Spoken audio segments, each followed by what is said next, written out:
किसका आँख है? विशाल का। अच्छा अच्छा, देखो इस चित्र के सहायता से हम लोग 2-3 चीज पढ़ेंगे। जैसे सबसे पहला कि मानव नेत्र की बनावट। जैसे सबसे शुरू में क्या पढ़े थे हम लोग कि मानव नेत्र क्या है और मानव नेत्र की बनावट कैसे कैसे कैसे बना हुआ है, इसमें कौन कौन सा मानव नेत्र का एक महत्वपूर्ण जो अंग है जो पूरी दुनिया से हमको रूबरू करवाता है वो कैसे बना हुआ है। और जैसे कि पहले बताए थे कि मानव नेत्र जो है वो पूरी तरीका से एक कैमरा की भांति काम करता है ना। और कैमरा की भांति काम करता है तो कैमरे में कौन कौन सा इंस्ट्रूमेंट लगा होता है, कौन कौन छोटे छोटे पार्ट्स लगे होते हैं। तो हमारे आँख में भी ऐसे छोटे छोटे बहुत सारे पार्ट्स होते हैं। जैसे पहले बताया है, ये मत सोचना कि आँख में जो काला काला दिखाई देता है सिर्फ वही आँख है, ये आँख नहीं है। आँख ये पूरा भाग है मिला करके। मैंने आँख निकाल के देखो इतना बड़ा दिखेगा, तुमको दिखता है छोटा सा, लेकिन इतना छोटा होता नहीं है। यानी कि मानव नेत्र के बारे में पढ़ेंगे और इसी मानव नेत्र की सहायता से हम लोग ये भी पढ़ लेंगे कि जब किसी इंसान को आंखों में दोष हो जाता है, जैसे निकट दृष्टि दोष, दूर दृष्टि दोष, जरा दूरदर्शिता, अबिंदुकता या फिर जिसको हम लोग मोतियाबिंद कहते हैं, वो आँख के देखो ये एक स्वस्थ मानव आँख, यह एक स्वस्थ मानव नेत्र है। कहने का मतलब अगर एक आदमी स्वस्थ है, साफ साफ देख सकता है, साफ साफ चीज़ों को पहचान सकता है, उसका मानव नेत्र का आँख कैसा होता है। लेकिन जब मानव नेत्र में दोष आ जाते हैं तो किसी के आकार में, जैसे नेत्र गोला, उसके बाद नेत्रलेन, सिलेरी मांसपेशियां, आइरिस और ये रेटिना, इन सबों में क्या होता है कुछ न कुछ विभिन्नताएं होने लगती हैं। कोई बड़ा हो जाएगा, कोई छोटा हो जाएगा, कोई कम हो जाएगा, कोई लंबा हो जाएगा। और इसी कारण से मानव नेत्र में दोष जब आता है हमको कभी कभी किसी इंसान को दूर की वस्तु दिखाई नहीं देता है, किसी को नज़दीक की नहीं दिखाई देता है, किसी को दूर और नज़दीक दोनों दिखाई नहीं देता है, और किसी को तो एकदम अंधा हो जाता है। उसी में हम लोग पढ़ेंगे मानव नेत्र क्या है। मानव नेत्र का यह स्वच्छ नामांकित चित्र है। इसकी सहायता से सबसे पहले मानव नेत्र को बारंबार प्रैक्टिस करके, जैसे मानव नेत्र कैसे बना है, कैसे काम करता है, ये तो समझा देंगे। मानव नेत्र की क्रिया विधि हम समझा देंगे तो बिना रटे हुए लिख सकते हो, अपने से लिख सकते हैं। लेकिन मानव नेत्र का स्वच्छ नामांकित चित्र ये तो तुमको देख करके याद ही करना पड़ेगा, बार बार बनाओगे, छापोगे तभी याद होगा, तभी बनेगा।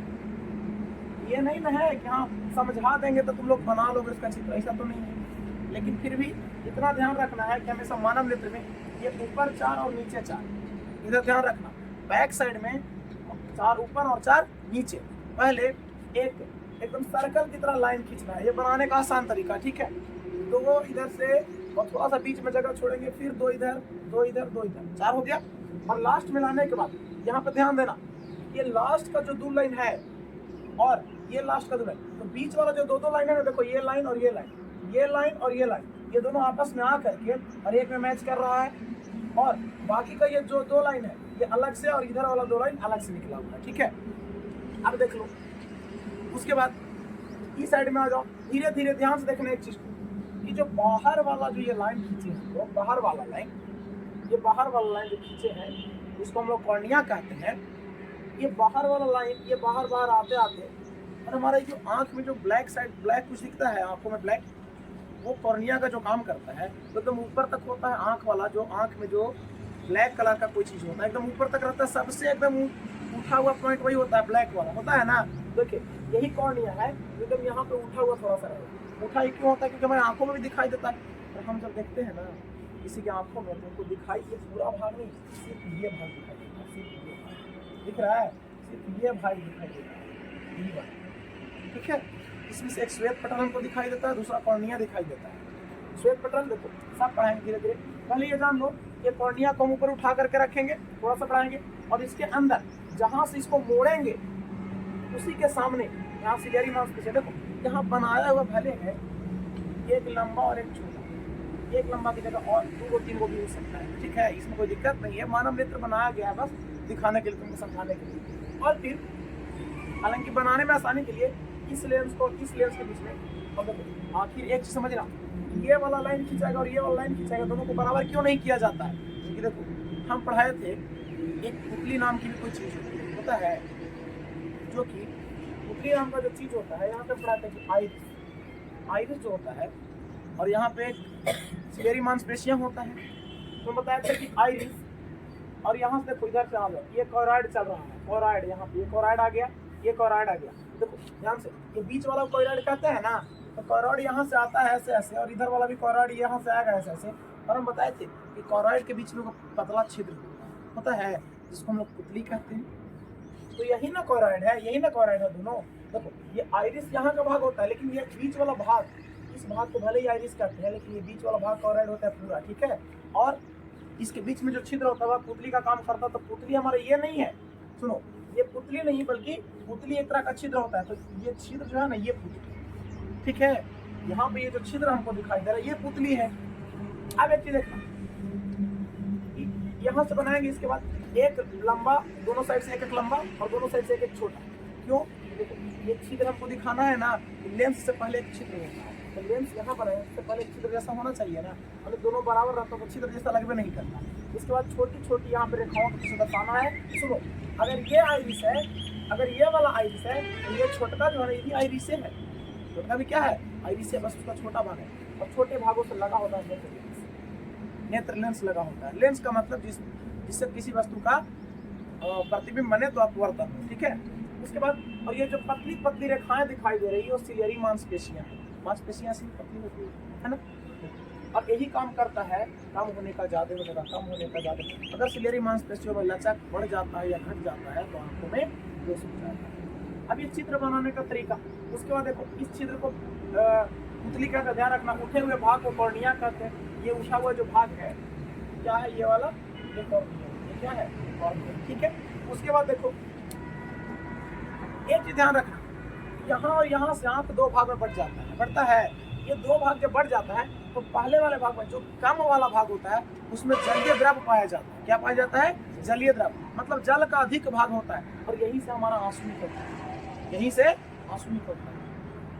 यहाँ एक प्रकार की ग्रंथि पाई जाती है, इसी में से आंसू निकलता है। बताओ, इसके बाद इस पार्ट से इस पार्ट में जाएंगे, इधर जलीय द्रव होता है जिसको नेत्रोद कहा जाता है, और इस पार्ट में पार होता है तो यहाँ कचाव द्रव पाया जाता है। क्या पाया जाता है? कचाव द्रव। और ये कचाव द्रव बहुत गाढ़ा होता है। ये जलीय द्रव तो जो होता है वो पतला होता है, 3 फुट है, लेकिन ये ठीक होता है। ये जो इस पूरे भाग में कचाव द्रव भरा होता है और ये थोड़ा गाढ़ा होता है, ठीक है। और जब यही कचाव द्रव धीरे धीरे कुछ दिनों के बाद बुढ़ापे में ये जब कचाव द्रव पतला होने लगता है, तो पतला होने के बाद इन सिरों से, सिलियरी मांसपेशियों से हल्का हल्का अवशोषित हो करके और इस जलीय द्रव में आकर के मिलने लगता है। इसलिए बुढ़ापे में देखना, बूढ़े लोगों का थोड़ा सा हवा लगेगा, कुछ होगा तो आंसू ज्यादा चलता है। बूढ़े लोगों का आंसू ज्यादा चलता है, ठीक है। आंसू ज्यादा चलता है क्यों? क्योंकि यहाँ पे तो ठीक है जलीय द्रव भरा हुआ है, लेकिन अभी पीछे से धक्का मारेगा, इसमें पानी ज्यादा भरेगा तो आंसू तो निकलेगा ही निकलेगा ना। उसके बाद देखो, अच्छा एक ही तरफ ध्यान देना, बचपन में बच्चा लोग होता है, लोग रोएगा खूब लेकिन आंसू नहीं निकलता है उसमें। देखिए वो जो बच्चा जन्म लेता है 6 महीने 1 साल तक, देखते हो खाली ये करते रहेगा, रोएगा, लेकिन उसके आंखों से आंसू नहीं निकलता है। देखा, रोएगा और बाबू के तुरंत चुप हो, आंसू निकल भी नहीं। कहता तो लोग नखड़ा कर ले, नखड़ा नहीं करता, रियलिटी में बेचारा रो रहा है लेकिन आंसू नहीं निकलता है। कारण एक ग्रंथि आंखों में पाई जाती है, हालांकि लैक्रिमल ग्रंथि ऐसी बोला जाता है, ठीक है। वो ग्रंथि बच्चों में विकसित ही नहीं होती है।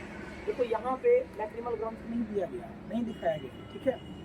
तो बच्चों में लैक्रिमल ग्रंथि नहीं पाई जाती है, जिसके वजह से देखो धीरे धीरे जैसे उम्र बढ़ता है ना, तो इन भागों में लैक्रिमल ग्रंथि अपने आप बढ़ने लगता है। और लैक्रिमल ग्रंथि जब अपने आप इस भागों में आने लगता है, तो आने की वजह से यहाँ से धीरे धीरे द्रव इस भाग में आने लगता है। धीरे धीरे द्रव जो है इस भाग में अवशोषित होने लगता है, और जब अवशोषित होने लगेगा तो इस भाग में हमारा आंसू बनने लगेगा, जल भरने लगेगा, तो आराम से फिर आंसू निकलेगा। लेकिन बच्चों में लैक्रिमल ग्रंथि की अनुपस्थिति के कारण, अब जब लैक्रिमल ग्रंथि नहीं है तो आंसू को वो अवशोषित, इधर से कचाव द्रव को अवशोषित नहीं कर पाएगा, और धीरे धीरे बुढ़ापा होने के साथ, मतलब उम्र बढ़ने के साथ ये कचाव द्रव पतला होते जाता है, और पतला होते जाता है और लैक्रिमल ग्रंथि बढ़ती जाती है। तो ये पतला हुआ, लैक्रिमल ग्रंथि बढ़ी, तो लैक्रिमल ग्रंथि इस पतले द्रव को खींचेगा किधर? जलीय द्रव यानी नेत्रोद की ओर। और बचपन में होता नहीं है, तो बचपन में नहीं होता है तो कचाव द्रव इधर अवशोषित होवे नहीं करता है। तो जितना यहाँ नेत्रोद भरल है वो भरल है, और जब एक्सेसिव हो जाता है, कहने का मतलब जब ज़्यादा बच्चा रोने लगता है तब जाके इस जलीय द्रव से नेत्रोद से ही आंसू निकलने लगता है। क्योंकि कम रोने में क्या होता है कि यहाँ जो द्रव भरा है वो द्रव भरा हुआ है, ठीक है ना।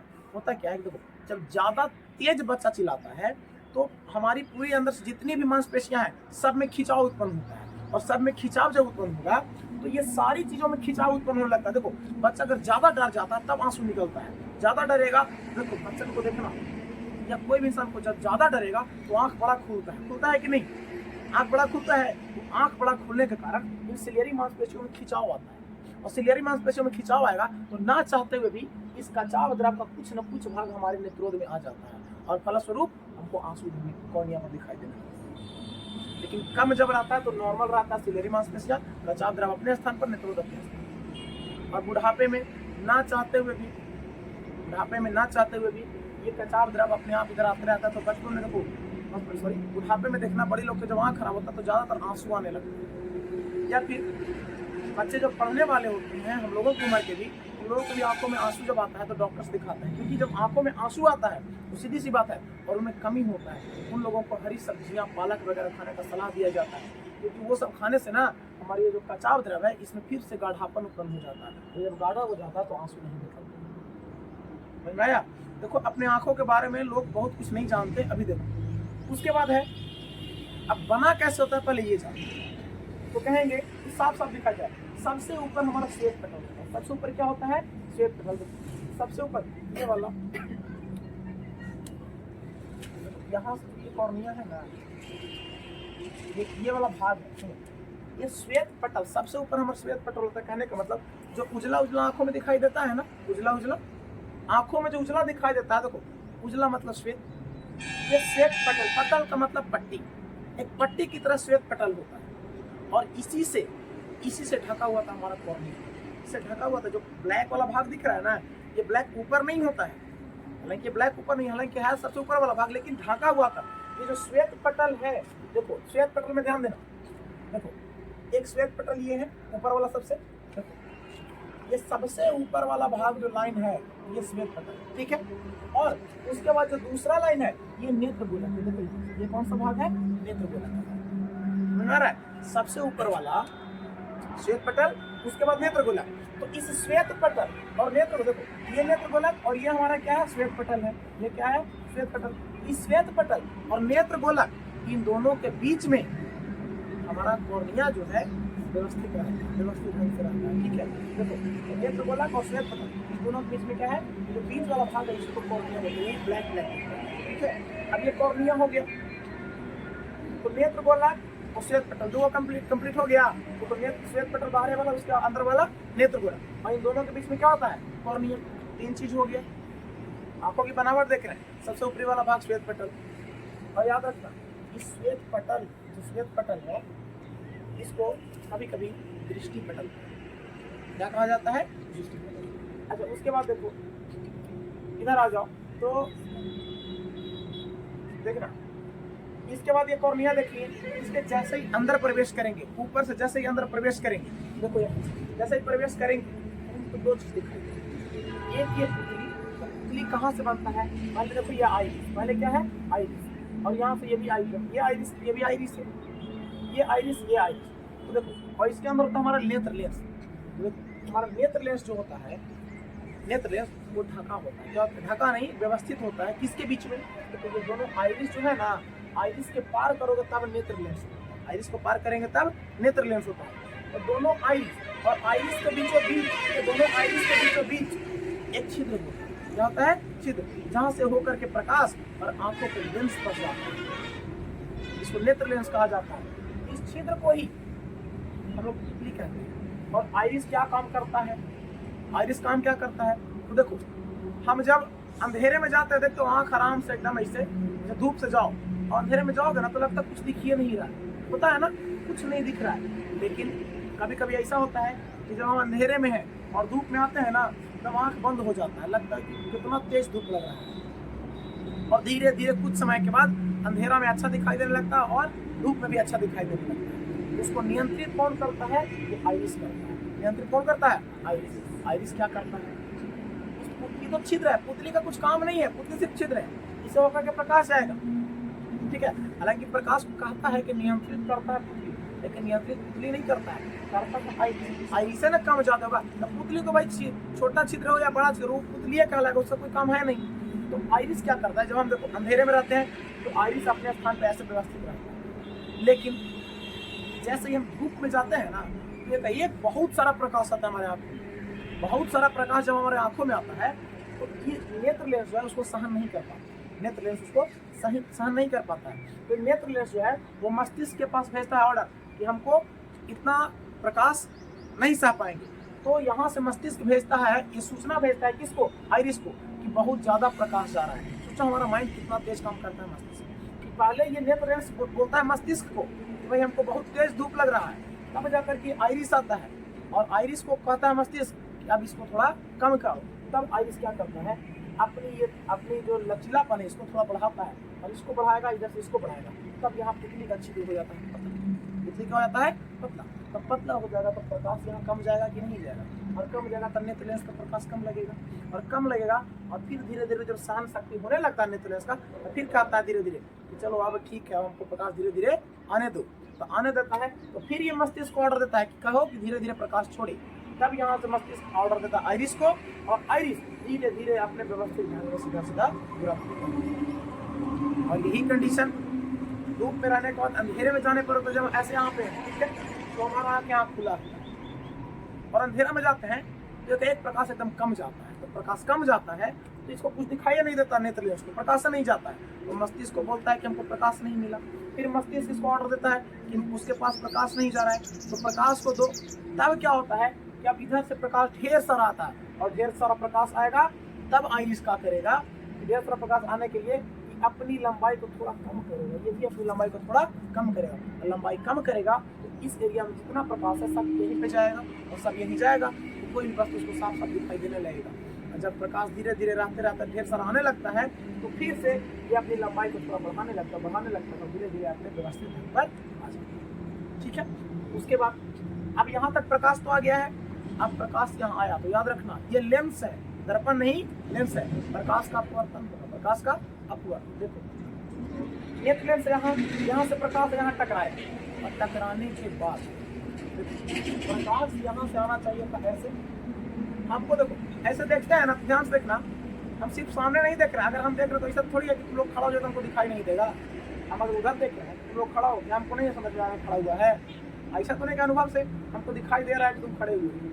कारण देखना क्या होता है, तिरछा। लेकिन ज्यादा फिर तिरछा क्यों नहीं दिखाई देता ये भी बता दें। यहाँ से प्रकाश सीधा आया, और हम जानते हैं प्रकाश सीधी रेखा में गमन करती है। तो यहाँ से प्रकाश जब आया तो देखो यहाँ सीधा, अगर प्रकाश ऐसे आता है और बीच में अभिलंब खींचते हैं तो हम जानते हैं जब प्रकाश विरल माध्यम से सघन माध्यम में जाता है तो अभिलंब की ओर झुक जाता है, अभिलंब की ओर झुक जाता है। देखो तो यहाँ से ऐसे विरल माध्यम सघन माध्यम आएगा, अभिलंब तो हमारा ये है, तो इधर झुकेगा और इधर झुकेगा। ध्यान से देखना, यहाँ पे देखो प्रकाश ऐसे आया और अभिलंब हमारा यहाँ ऐसे आया, या तो इधर अभिलंब है इधर झुकेगा और इधर झुकेगा, इधर झुकेगा। देखो हमारा प्रकाश कहाँ से आया, इधर झुका इधर झुका, ये दोनों ओर झुका। और जब दोनों ओर झुका तो प्रकाश तो दोनों ओर में जा रहा है, इसलिए जब हम खड़े होते हैं तो कुछ हमको इधर दिखाई देता रहा था, कुछ हमको इधर दिखाई देता रहा। अपवर्तन तो हुआ, लेकिन अब एक चीज देखना, ये जो है ना ये वाला भाग, तो यहाँ से ये पूरा भाग रेटिना, ये पूरा का पूरा भाग क्या है, रेटिना। ये पूरा भाग रेटिना। तो जैसे ही चाहे यहाँ आया, चाहे यहाँ आया, चाहे यहाँ आया, चाहे यहाँ आया, इधर भी जाएगा तो प्रकाश जाकर के लास्ट में यहाँ पर्दा के रूप में बन गया है ये। और ये अपारदर्शी, रेटिना कैसा होता है, अपारदर्शी। तो प्रकाश यहाँ टकरा करके इधर मुड़ा, अपवर्तन हुआ और जा करके यहाँ रुक गया। तो जहाँ मिलता है या जहाँ मिलता हुआ प्रतीत होता है, तो मारो तो जहाँ मिलता है या मिलता हुआ प्रतीत होता है, तो बताओ वही प्रतिबिंब बनता है। तो हम यहाँ से देखते हैं तो कोई वस्तु को जब सामने रहता है तो प्रकाश टकराया आके लेंस में, नेत्र लेंस में, और पहले तो वस्तु पर टकराया, प्रकाश कहाँ टकराया, वस्तु पर, और वस्तु पर टकराने के बाद हमारी आंखों में आया, आंखों में इधर इधर इधर इधर सब तरफ टकराया। लेकिन कहते हैं ना कि जब एकदम सीधा जाता है, एक चीज ध्यान से देखिए, सुनिए, ऐसे हम एक चीज और बताए थे, जब प्रकाश सीधा जाता है ना तो बिना विचलित हुए सीधा निकल जाता है। ये भी पढ़ाए थे हम, याद करो। जब किसी सतह पर लंबवत पड़ता है तो सीधे निकल जाता है। याद करो पढ़ाए थे सीधे तो लंबवत, तो यहाँ अगर जो प्रकाश सीधा पड़ेगा ये सीधा जाके यहाँ टकराएगा कि नहीं, अपवर्तन होगा नहीं करेगा सीधा। लेकिन आपकी कुछ प्रकाश ये सब तो सीधा नहीं जाएगा, कुछ से तिरछा भी तो जाएगा, कुछ से तिरछा भी तो जाएगा। और हम बताए थे जब प्रकाश ऐसे करके बता दो, जब प्रकाश को माध्यम है देखो सीधा जाएगा तो सीधा निकल जाएगा, तो सीधा जाएगा तो सीधा यहाँ टकराएगा। लेकिन जब प्रकाश तिरछा जाएगा और विरल माध्यम सघन माध्यम है, अभिलंब यहाँ है, अभिलंब की ओर झुक जाएगा, ऐसे जाना चाहिए था लेकिन झुक जाएगा, ऐसे थोड़ा झुक जाएगा, झुकेगा ना थोड़ा पीछे जाएगा ना, अभिलंब की ओर झुक जाएगा, इधर टकराएगा, इधर से पीछे आया तो अभिलंब की इधर झुक जाएगा, इधर टकरा गया। इसीलिए हमको हर तरफ दिखाई देता है लेकिन सामने ज्यादा दिखाई देता है। क्यों? ये देखो जब प्रकाश किसी सतह के लंबवत पड़ती है तो बिना अपवर्तन के बाद ये वो सीधे निकल जाती है। तो यहाँ सीधा पड़ेगा तो अपवर्तन तो होगा नहीं, एकदम सीधे निकलेगा। देखो हमारी यहाँ एकदम इसके से हमारा पुतली है, हमारा जो ब्लैक वाला दिखाई देता है इसके सामने एकदम पूरा के पूरा प्रतिबिंब साफ साफ प्रतिबिंब बनता है, इसलिए हमको कोई भी प्रतिबिंब सामने वाले पूरी तरीके से स्पष्ट दिखाई, जबकि अगल बगल वाला हमको थोड़ा कम दिखाई देता है। कारण अपवर्तन होता है तो कम प्रकाश जाएगा और कम प्रकाश जाएगा तो कम दिखाई देगा। समझ में आया? तो यहाँ हमारा रेटिना आपके पास आ करके प्रतिबिंब, और क्लोराइड वगैरह के यहाँ कोई काम है नहीं, बस क्लोराइड होता ही है जान, ये क्लोराइड बीच वाला भाग है जानना, तो क्लोराइड से मिल करके आइरिस बनता है, ठीक है ना। तो ये क्लोराइड बीच वाला भाग है, इसी से मिल करके क्या बनता है, क्लोराइड से जुड़ा होता है क्या, आइरिस। और ये दोनों आइरिस के बीच में छिद्र होता है जिसको हम लोग पुतली कहते हैं। और ये ध्यान से रखना, ये सिलियरी मांसपेशियां, सिलियरी मांसपेशियां बांधे रखती है, टाइट रखती है किसको, नेत्र लेंस को, और नहीं तो नेत्र लेंस ऊपर नीचे ऐसे हो अंटा के जैसे घूमते रहता गुल्ले गुल्ले।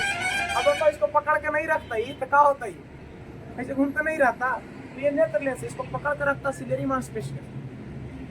अब देखो ये नेत्र लेंस एक मुलायम पदार्थ से बना है, उस पदार्थ का नाम कोई बताओ, लिखवाए थे नेत्र लेंस किससे बना होता है और वो मुलायम होता है, किसी को नहीं आता। हम पढ़ाए थे जब सिलियरी मांसपेशियां पढ़ा रहे थे, इसीलिए नेत्र लेंस का बनावट लिखा रहे थे, तुमको याद है? हाँ ठीक है, जिलेटिन। देखो ये जो नेत्र लेंस होता है वो जिलेटिन, और जिलेटिन जो होता है बड़ा मुलायम पदार्थ होता है, ठीक है ना। तो नेत्र लेंस जिलेटिन से ही बना होता है, नेत्र लेंस जिलेटिन से बना होता है जो बहुत मुलायम होता है। अगर मुलायम नहीं रहता ना, मुलायम नहीं रहता, जब सिलियरी मांसपेशियां कम ज़्यादा होती है उसमें खिंचाव आ जाता है, और मुलायम होने के कारण खिंचाता है तो खिंचा जाता है बेचारा, कोई दिक्कत नहीं है, जैसा वैसा है। अब कोई चीज़ मान के चलो, जैसे ये सख्त है, ये सख्त है, इसको और मोड़ेंगे तो टूट जाएगा, लेकिन अगर मुलायम रहता तो टूटता। ऐसे एक रस्सी को मोड़ के देखो तो टूटेगा, क्योंकि मुलायम है। देखो ये नेत्र लेंस को पकड़ के रखता है, और इसमें ये प्रकाश संश्लेषण दीर्घ तंत्रिका है, ये क्या करता है कि जब प्रकाश ज़्यादा हो जाता है इधर से आता है, इधर से ये अवशोषित कर लेता है अंदर, कोई दिक्कत नहीं। उसके बाद अब ये एक सिलियरी मांसपेशियां जो नेत्र लेंस को पकड़ के रखता है, और कुछ नहीं। और एक चीज और बताते हैं, नेत्र लेंस बीचों बीच में होता है, ये कचाव द्रव बीच में भरा होता है। और हम लोग पढ़े थे चीज क्या कि नेत्र लेंस में और क्या पढ़े थे, हाँ देखो इसकी समंजन क्षमता एक पढ़े थे, नेत्र में क्या पढ़े थे, समंजन क्षमता। अब इसका लिखना हुआ कि नेत्र लेंस की बनावट, या फिर लिखेगा कि मानव नेत्र का स्वच्छ नामांकित चित्र बनाया तथा उसके बनावट और क्रिया विधि का वर्णन करें। तो देखो बनावट में कुछ नहीं लिखना है, जितना चीज तुमको याद है आइरिस लिखना है। देखो ये नहीं होता कि पहले हम कॉर्निया के बारे में लिखो, कोई जरूरी नहीं है, तुम किसी के बारे में पहले लिख सकते हो, तुम लिख सकते हो आइरिस, लेकिन क्लोराइड से बना हुआ एक भाग आइरिस होता है, ठीक है, जिसके बीच में छिद्र होता है जिसको लोग पुतली कहते हैं, प्रकाश की मात्रा को नियंत्रित करता है। हालांकि नहीं हो लिखो तो कोई दिक्कत नहीं, कार्य को कार्य है, ठीक है। क्या होता है सिर्फ ये लिख रहा है। फिर है क्लोराइड क्या होता है, क्लोराइड देख लिए। रेटिना क्या होता है, तो मानव नेत्र के कचाव द्रव के बगल वाला जो ये परत होता है पीछे वाला, जिस पर किसी वस्तु का प्रतिबिंब बनता है, उसको रेटिना बोलते हैं। उसके बाद श्वेत पटल हमारे आंखों का सबसे ऊपरी भाग होता है, जो श्वेत रूप में दिखाई देता है, उसको श्वेत पटल कहते हैं। बस ऐसे ही लिख देना। जलीय द्रव तो लिखेंगे कि कॉर्निया, तो ये हमारा कॉर्निया है, तो लिखेंगे कॉर्निया और नेत्र लेंस। कॉर्निया और नेत्र लेंस के बीच में खाली जगहों में जो द्रव भरा होता है जलीय द्रव, उसको हम लोग नेत्रोध कहते हैं। तथा नेत्र लेंस और रेटिना, नेत्र लेंस और रेटिना के बीच में जो द्रव भरा होता है गाढ़ा द्रव, उसको हम लोग कचाव द्रव कहते हैं। नहीं लिखा है सर, ये हमारा बनावट हो गया। क्रिया विधि बताइए दिया, कहाँ से प्रकाश जाता है तो कैसे होता है, ठीक है। प्रकाश की मात्रा को ये नियंत्रित करता है। एक चीज और पढ़ाए थे कि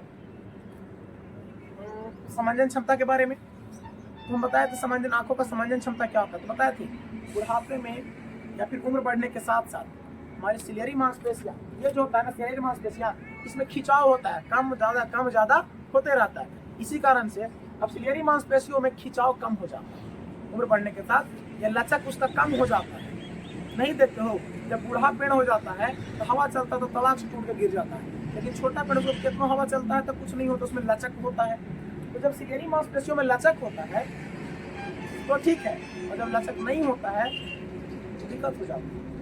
और इसी कारण से जब हम धूप में जाते हैं या अंधेरे में जाते हैं तो जो वस्तु कम दिखाई देता रहता है उसको बढ़िया से हम लोग धीरे धीरे बढ़िया कर लेते हैं, दिखाई देने लगता है।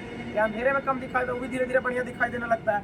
ये किसके कारण से संभव है? ये सिलियरी मांसपेशियों के लचक के कारण से। जैसे ही हम कम धूप वाले से अधिक धूप वाले माध्यम में जाते हैं तो होता क्या है कि हमारे सिलियरी मांसपेशियों में जो लचक पाई जाती है उसके कारण से हम प्रकाश की मात्रा को नियंत्रित कर लेते हैं, और आंखों के या सिलियरी मांसपेशियों की इसी क्षमता को हम लोग आंखों का समंजन क्षमता, ठीक है। इसके बाद और कुछ आंखों में पढ़ना है।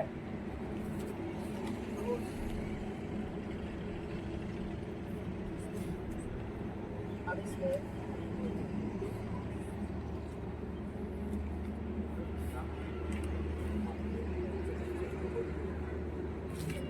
कुछ नहीं है।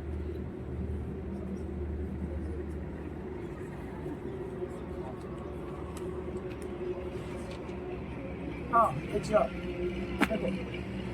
हम बताए एक नंबर में बड़ी इंपॉर्टेंट क्वेश्चन आता है ऑब्जेक्टिव में, पूछता है कि नेत्र में जो लेंस होता है किस प्रकार का लेंस होता है? उत्तल लेंस। अरे इसको पता चल रहा है कौन सा लेंस, ऐसे पढ़ाया है ना, उत्तल लेंस। तो पूछेगा कि कैमरा में जो लेंस का काम है वो आंखों में कौन करता है? तो नेत्र लेंस करता है वही काम। आपको कैमरा में जो लेंस होता है इसमें कौन? नेत्र लेंस। उसके बाद कैमरा में बताए थे कि कैमरा में एक शटर होता है, जो जब कैमरा नहीं चलता है बंद रहता है तो धूल गर्दा पड़ने के कारण से उसको बंद कर दिया जाता है कि कैमरा खराब ना हो, तो उसको शटर बोलते हैं। क्या बोलते हैं? शटर। अगर हमारे आंखों में धूल जाने लगता है तो क्या करते हैं? बंद कर लेते हैं। आईब्रो नहीं, आईब्रो इसको बोलते हैं। इससे तुम्हारा कोई फर्क है? ये तो इंसान की खूबसूरती के लिए बस बनाया भगवान। तो कैमरा में जो काम शटर करता है हमारे आंखों में वो काम पलक करता है। क्या करता है? पलक। ये पलक होता है शटर की तरह बंद हो जाता है। पूछता है कि आंखों में जो काम पलक करता है कैमरा में वो किसका काम है? वो शटर का काम है। दूसरा पूछता है एक चीज और कि देखो आंखों में एक होता है पुतली, जो कम ज्यादा छिद्र होता है, तो छिद्र कम ज्यादा होता है, ये किस कौन है? पुतली होता है। उसके बाद ये प्रकाश की मात्रा को नियंत्रित करेगा। और कैमरा में सेम प्रकार का डायफ्राम होता है। क्या होता है? डायफ्राम।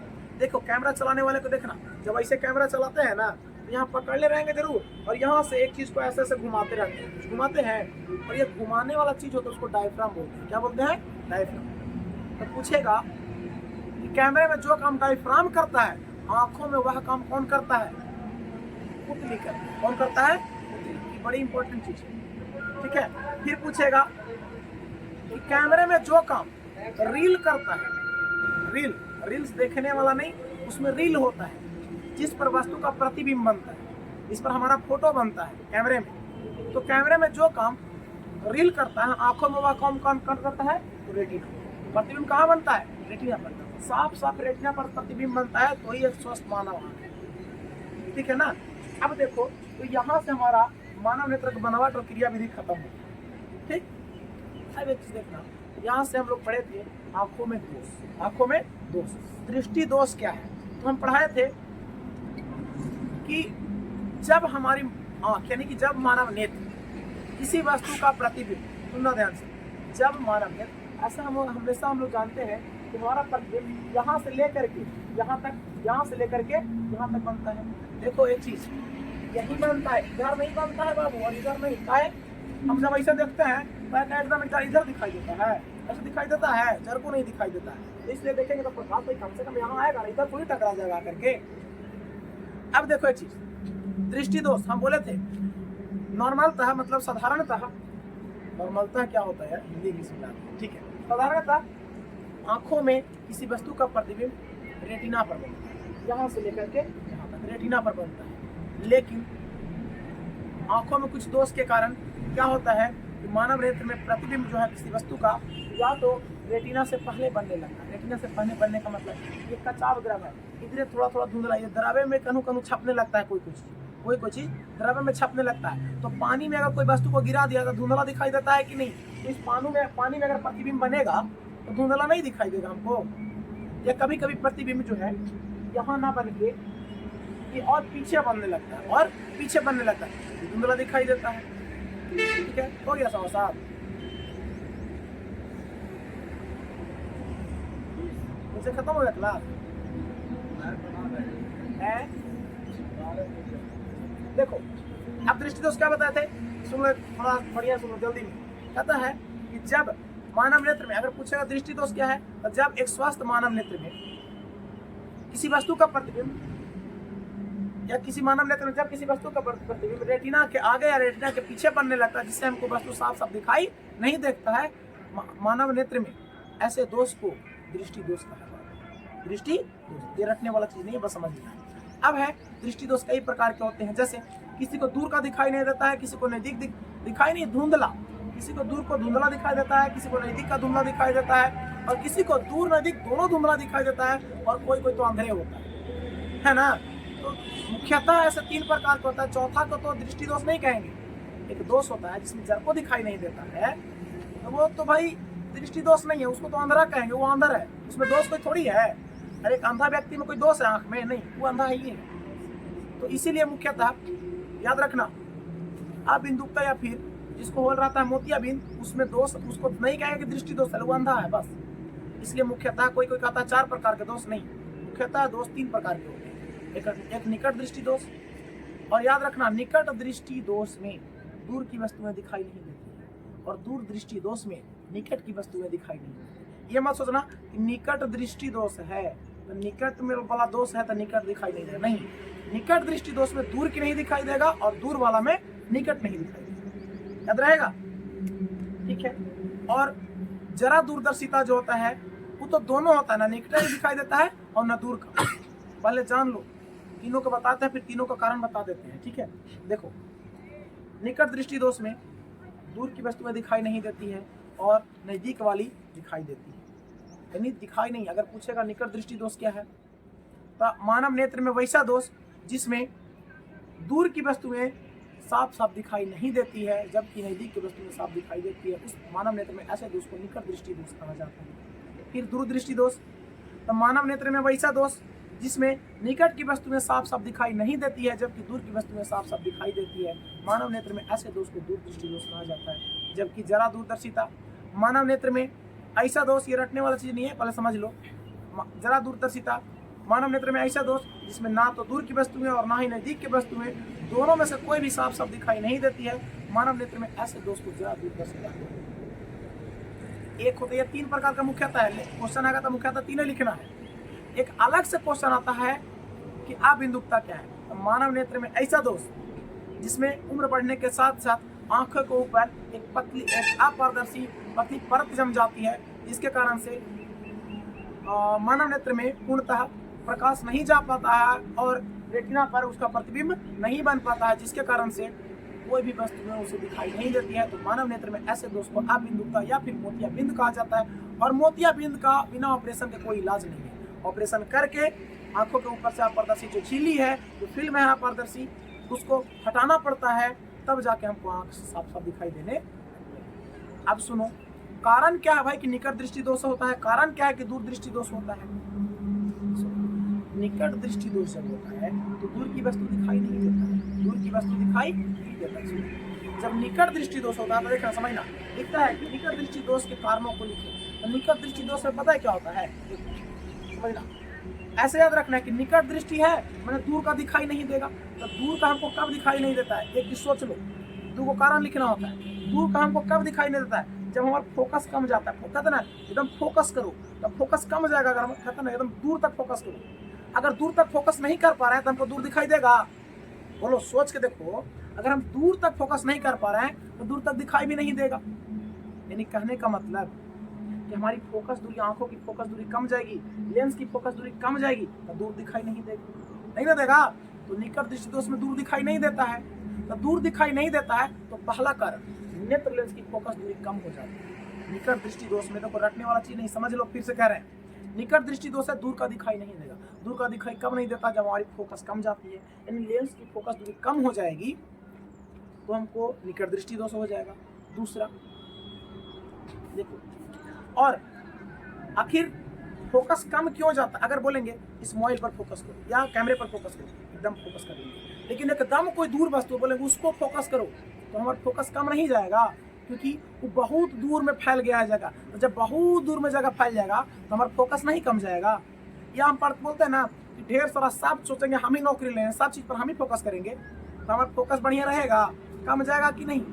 यानी कोई चीज़ का जब मात्रा बढ़ जाता है तब फोकस क्या हो जाता है, कम जाता है। तो सुनो, निकट दृष्टि दोष में क्या हो गया था, फोकस कम हो गया था, तब फोकस दूरी कम हो रहा था, एक मतलब कोई चीज़ का आकार बढ़ गया होगा। तो सुनो कि जो नेत्र गोलक है ना, नेत्र गोलक इसका आकार बड़ा हो जाता है। निकट दृष्टि दोष में नेत्र गोलक का आकार बड़ा हो जाएगा, और जब बड़ा हो जाएगा तो भाई ये बताओ कि कहा था कि इतना ही दूर को देखेंगे, इतना ही दूर को देखेंगे, तो नेत्र गोलक बड़ा हो गया, तो बड़ा होकर ये नहीं खींचा जाएगा, ये बड़ा होकर ये नहीं खींचा जाएगा, ये दूर में ना हो जाएगा।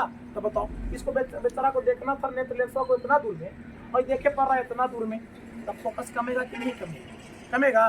तो यानी ये कारण हमको मिल गया कि निकट दृष्टि दोष का कारण नेत्र गोलक का बड़ा हो जाना, जिसके कारण से नेत्र लेंस की फोकस दूरी कम हो जाती है। एक स्पष्ट रूप से मिला, नेत्र गोलक का बड़ा हो जाना जिसके कारण से फोकस दूरी कम हो जाती है। दूसरा कारण देखो, दूसरा कारण, अब ये बड़ा हो जाएगा, अब ये बड़ा होगा तो सोचना, ये जब बड़ा होगा ना, ये इधर खिंचाएगा, ये उधर खिंचाएगा, तो भाई ये जो नेत्र गोलकवा है ये लंबा भी तो हो जाएगा, इधरों तो खिंचाएगा, देखो ना, इधर खिंचाया, इधर खिंचाया, तो इधरों तो खिंचाएगा, नेत्र गोलक लंबा हो जाएगा। क्या होता है, नेत्र गोलक जब लंबा हो गया तब देखना, नेत्र गोलक जब लंबा हो गया, ये तो बेचारा अपने जगह पर है, नेत्र लेंस तो अपनी जगह पर है, तो ये नेत्र गोलक पर लंबा हो गया, तो लंबा हो गया तो कह सकते हैं नेत्र लेंस और नेत्र गोलक के बीच की दूरी बढ़ जाएगी। सोचो, नेत्र लेंस और नेत्र गोलक के बीच की दूरी क्या हो जाती है, बढ़ जाती है। तो हमको दोनों कारण मिल गए। निकट दृष्टि दोष में बस इतना याद रखना है, नहीं लिख पाओगे हम बार बार करते भूल जाओगे, इसलिए याद रखना, बस यहाँ से जोड़ना है निकट दृष्टि दोष है। अच्छा, तो दूर की वस्तु दिखाई नहीं देगा, और दूर की वस्तु हमको कम दिखाई नहीं देता, फोकस कम जाता है। अब फोकस कम कम होगा तो नेत्र गोलक बढ़ेगा और लंबा हो जाएगा। नेत्र गोलक बढ़ जाता है जिसके कारण से फोकस दूरी कम हो जाती है। दूसरा कारण, नेत्र गोलक लंबा हो जाता है जिसके कारण से, अब सुनो, नेत्र गोलक जब लंबा हो जाएगा तो ई लंबा होगा तो रेटिनवा भी तो पीछे खिंचाएगा, तो रेटिनवा भी पीछे खिंचाएगा, तो बेचारा के प्रतिबिंब बनना चाहिए था यहाँ बनना चाहिए, आई भाग गया एंग। सोच के देखो, ये कह रहा था कि हम यहाँ प्रतिबिंब बनाएंगे, और जब बड़ा हो गया ना तो रेटिनवा भाग गया पीछे, तो पीछे भाग गया, आई तो पहले ही से सोच गया था कि कुछ हो जाए हम प्रतिबिंब यहाँ ही बनाएंगे, आई भाग गया एंग। अब बताओ क्या होगा, तब प्रतिबिंब तो यहाँ ही ना बन जाएगा, बीच में ना, आई भाग गया ही नहीं, तो क्या कहेंगे, तो नेत्र गोलक का लंबा हो जाना जिसके कारण से नेत्र लेंस और रेटिना के बीच की दूरी बढ़ जाती है। अंततः कह सकते हैं कि निकट दृष्टि दोष में किसी वस्तु का प्रतिबिंब रेटिना से पहले बन गया। रेटिना से पहले बनेगा कि नहीं, रेटिना तो पीछे हो गया है, रेटिना से पहले बन गया। समझ में आ गया बात, बोलो। अब इसको दूर करने के लिए कौन सा लेंस, तो निकट दृष्टि दोष है, यानी कि दूर की वस्तु दिखाई नहीं देगा, तो दूर की वस्तु नहीं दिखाएगा तो दूर तक फोकस करता है, वो है उत्तर लेंस। बस इतना ही याद रखना है, दूर तक फोकस करता है उत्तर लेंस। और नहीं याद रहेगा इसे, सॉरी, निकट दृष्टि दोष है जी, निकट दृष्टि दोष दूर तक फोकस करता है अवतल लेंस, दर्पण में भले उत्तर करता है लेकिन दूर तक फोकस जो करता है वो है अवतल लेंस। तो निकट दृष्टि दोष के लिए अवतल लेंस ऐसे याद रखना है, दूर दृष्टि के लिए उत्तर, तो दूर 2 अक्षर के है, अवतल 3 अक्षर का, तो 2 का 3 और 3 अक्षर का है निकट और 4 अक्षर का अवतल, तो निकट के लिए अवतल माने 3 के 4 और 2 का 3, दूर दृष्टि में उत्तर तो 2 का 3 याद रहेगा, 2 का 3 और निकट का अवतल माने 3 का 4, 2 का 3 3 का 4 ऐसे याद रखना। उसके बाद आ जाओ, अब है दूर दृष्टि दोष। तो दूर दृष्टि दोष में क्या होगा, निकट का दिखाई नहीं देगा। अब जरा समझना ध्यान से, निकट दूर दृष्टि दोष में निकट का दिखाई नहीं देगा। दूर दृष्टि दोष में निकट का जब दिखाई नहीं देगा तब क्या होगा, अब सोच के देखो, दूर दृष्टि है हमको निकट का दिखाई देगा और निकट का दिखाई नहीं देगा। अब मान के चलो हम खूब फोकस कर रहे हैं एक ही चीज पर, हमको एक नौकरी लेना है तो लेना है।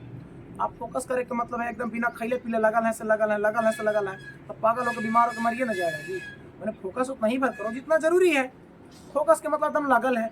तो मान के चलो हम इतना दूर फोकस कर पाते हैं, लड़का इतना दूर फोकस कर पाते हैं, तो एकदम बढ़िया से फोकस करो, पढ़ना है बाबू। अब दूर कर दिया तब फोकस हमारा कम गया, लेकिन क्या बढ़िया से फोकस करो। अब फोकस करके मतलब कहा कैसे पढ़े है? नहीं ना। देखो अब क्या होता है कि जब दूर दृष्टि दोष होता है तो याद रखना है कि निकट की वस्तु दिखाई नहीं देता है, और निकट का वस्तु दिखाई नहीं देता है तो जस्ट इसका अपोजिट, उसमें पढ़े तो इसका अपोजिट क्या होगा?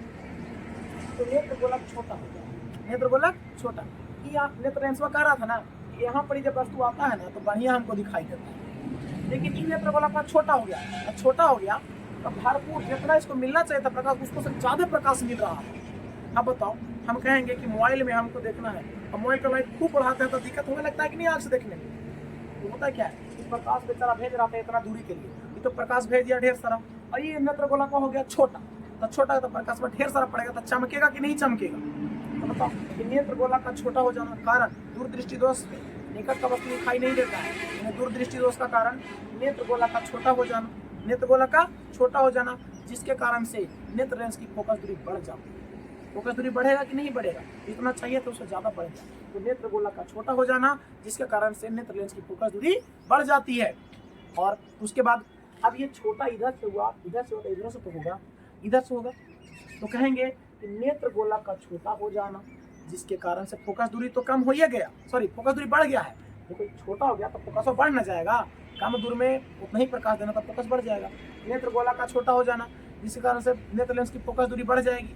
दूसरा कारण, नेत्र गोलक जो लंबा हो जाता था उसमें, इसकी नेत्र गोलक और छोटा हो जाएगा। नेत्र गोलक जब छोटा हो जाएगा तो देखो रेटिनवा यहाँ ना आ जाएगा घसा के, रेटिनवा घसा के यहाँ आ जाएगा। तो रेटिनवा जब घसा के यहाँ आ जाएगा, वही प्रतिबिंब बनाना चाह रहा था यहाँ, और रेटिनवा घसा के आ गया यहाँ। तो जब नेत्र गोलक छोटा हो गया तो नेत्र लेंस और रेटिना तो घसा के यहाँ आ गया है। जब यहाँ घसा के, जब यहाँ पे मान के चलो आ गया घसा के यहाँ पे, तो नेत्र लेंस और रेटिना के बीच की दूरी कम हो जाएगी, होगा।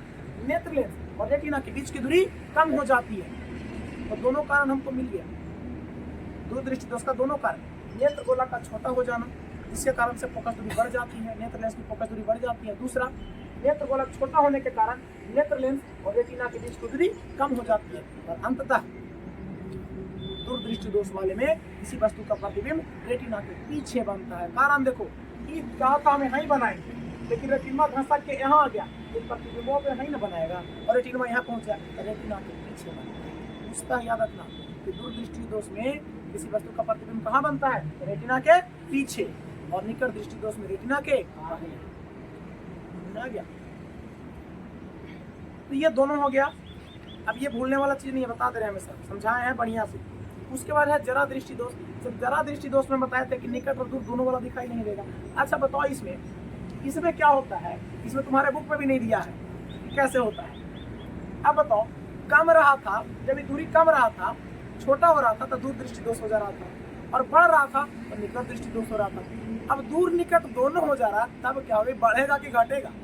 नेत्र गोलक बढ़ेगा कि घटेगा? अब सोच के देखो, नेत्र गोलक इसमें बढ़ेगा कि घटेगा समझ में नहीं आ रहा है। नेत्र गोलक, क्योंकि देखो नेत्र गोलक घट रहा था तो दूर दृष्टि, और नेत्र गोलक बढ़ रहा था तब निकट दृष्टि दोष हो रहा था। अब इसमें क्या होता है? इसमें देखो क्या होता है, निकट और दूर। ये बेचारा, इसमें क्या है ना कि नेत्र गोलक सेम का सेम रहता है, नेत्र गोलक सेम रहता है। जब नेत्र गोलक सेम है तब तो मानव नेत्र स्वस्थ होना चाहिए।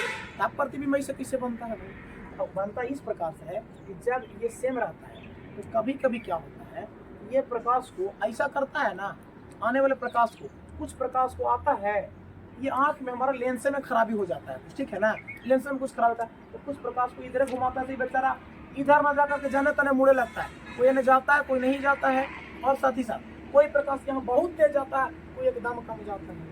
ये जो प्रकाश है कम और ज्यादा, ये अपने में बेचारा बकायद रहता है, कहता है तेज प्रकाश है कि कम प्रकाश है, कुछ समझ में नहीं आता। उस परिस्थिति में कभी कभी ये रेटिना, ये नेत्र गोलक और बहुत खराब है, बहुत खराब ये दोष है जरा दूरदर्शिता, जिसमें आंखों में दर्द रहता है, आंखों में दर्द रहता है। कारण ये नेत्र लेंस कभी कभी अपने मन से कभी घटता है, कभी बढ़ता है, कभी घटता है, कभी बढ़ता है, ये हमेशा होते रहता है। जब हो गया दोष ना, तो हमेशा आंखों में दर्द होती रहता है। जब ये होते रहेगा तो बताओ, ये नेत्र गोलक छोटा बड़ा हो रहा है, तो हमारे आंखों में जब कुछ कुछ परिवर्तन होते रहे तो आंख में दर्द होगा कि नहीं होगा? इसी कारण से ये छोटा बड़ा तो कभी प्रतिबिंब आगे, कभी प्रतिबिंब पीछे, कभी आगे, कभी पीछे, कभी आगे, कभी पीछे। अब बताओ, आगे बनता था तैयो, एक स्वस्थ मानव में रेटिना पर बनना चाहिए, आगे बनता है तैयो दोष, पीछे बनता है तैयो दोष। अब जब दोनों में दोष बन रहा है, देखो दोनों में दोष होता है, तो न तो आगे बन रहा है न ही पीछे बन रहा है, तो ऐसे दोष हम लोग जरा दूरदर्शिता करते हैं। और इसके लिए हमको उत्तल और अवतल दोनों लगाना पड़ेगा। तो पूछता है कि जरा दूरदर्शिता को दूर करने के लिए कौन सा लेंस का उपयोग किया जाता है? तो बाइफोकल लेंस का। बाइफोकल मतलब दोनों फोकस करे, निकट का भी फोकस करे और दूर का भी फोकस करे।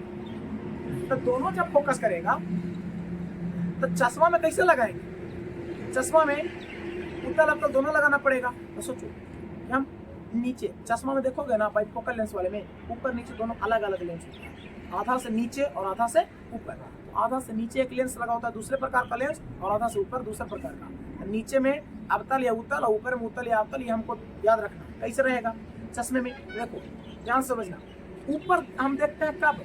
दूर देखने के लिए। और ऊपर कहाँ देखेंगे? दूर देखने के लिए। और निकट देखने के लिए नीचे। तो दूर देखने के लिए ऊपर। तो सोचो दूर हमको कब दिखाई नहीं देता है? हम ऊपर कौन सा लेंस लगाए? दूर हमको कब नहीं दिखाई देता है? जब निकट दृष्टि दोष होता है। और निकट को दूर करने के लिए अवतल लेंस। तो ऊपर में कौन सा लेंस होगा? अवतल लेंस। नीचे में, और इसे याद रख सकते हो, अवतल 4 अक्षर के, उत्तल 3 अक्षर के। तो 4 अक्षर वाला ऊपर और 3 अक्षर वाला नीचे, बड़का ऊपर छोटा नीचे। तो ऊपर अवतल नीचे, ये दोष हो गया। एक लास्ट हमारे आंखों में दोष है, और वो है, हालांकि मुख्यतः यही तीनों होता है। एक होता है अबिंदुकता, जिसको यहाँ बोलते हैं मोतिया बिंदु हो गया है। क्या बताते हैं अबिंदुकता में? क्या अबिंदुकता एक दोष नहीं है, वो पूरे अंधा ही है। अबिंदुकता कोई दोष नहीं होता, बल्कि वो अंधे होता है। उसमें क्या होता है, इस लेंस के ऊपर इधर कोई दिक्कत नहीं होता। सुनो, अबिंदुकता में नेत्र गोलक से कोई लेना देना नहीं है। ये जो हमारा लेंस है ना, नेत्र लेंस, एक ऊपर पता है सिलियरी मांसपेशी से कुछ पदार्थ निकलता है, और धीरे धीरे एक ऊपर जाली जैसा पतला फिल्म जम जाता है। अब पतला फिल्म जम जाता है, तो बताओ अभी आप पारदर्शी जो फिल्म जमता है, अंदर तक देख पाएगा कोई चीज? अंदर तक प्रकाशन नहीं जाएगा। जब प्रकाश नहीं जाएगा तो प्रकाश का अपवर्तन होगा नहीं, और प्रकाश का अपवर्तन जब होगा नहीं तो रेटिना पर प्रकाश जाएगा नहीं, और रेटिना पर प्रकाश जाएगा नहीं तो किसी वस्तु का प्रतिबिंब बनेगा ही नहीं। इसलिए हमको जरा भी दिखाई नहीं देता है, जिसको आप बिंदुता हो जाता है, उसको बोलते हैं मोतिया बिंद। जब तक कोई लेंस लगा लो, अब मान के चलो, सुन, हम चश्मा लगा लिए, तो चश्मा लगाए तो चश्मा तो हमारी कॉर्निया के ऊपर लगेगा ना जी। अब चश्मा लगा लिए, अब चश्मा से प्रकाश तो गया, लेकिन एक अंदर प्रकाश से नहीं जा रहा, तो कोई फायदा है? तुम आँखिया में टॉर्च मार दो तो दिखे लगेगा? उसको नहीं दिखेगा। अरे अंदर जाइए नहीं रहा तो कोई फायदा है?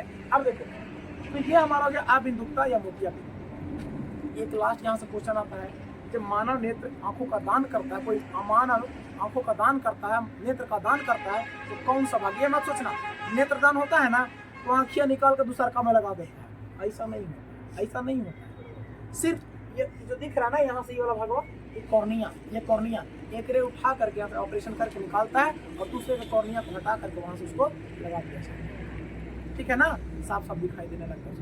तो पूछता है कि नेत्रदान में आँख का कौन सा भाग या नेत्र का कौन सा भाग दान किया जाता है? तो कॉर्निया। कौन सा भाग? कॉर्निया दान किया जाता है। ठीक है, तो यहाँ से मानव नेत्र की बनावट, मानव नेत्र की क्रिया विधि, दृष्टि दोष, हर प्रकार का दृष्टि दोष लगभग तुम्हारा सब चीज खत्म हो गया, दिखाया हुआ है, और बाकी समझा दिए। अगर बताओ लिखाए थे उससे बढ़िया अपने से लिखने में होता है कि नहीं? अपने से तुम लिख सकते हो, समझ ले, जितना बताए हैं उतना ध्यान में रखना। नहीं आएगा दोबारा वीडियो देख लेना, याद कर ले। तुम्हारा जो टेस्ट होगा ना, तो देखना तुम रटोगे उससे जल्दी आसानी से याद होगा वीडियो से, और दूसरी बात जल्दी याद भी होगा, समझ में भी आएगा। ठीक है ना? अगर नहीं याद रहेगा तो सोच के भी लिख सकते हो। ये मानव नेत्र हम लोग कल पढ़ेंगे, कल देखते हैं समय मिलता है तो कल तो ऐसा इंग्लिश है, समय मिलेगा, अगर मन करेगा तो कल हम वायुमंडलीय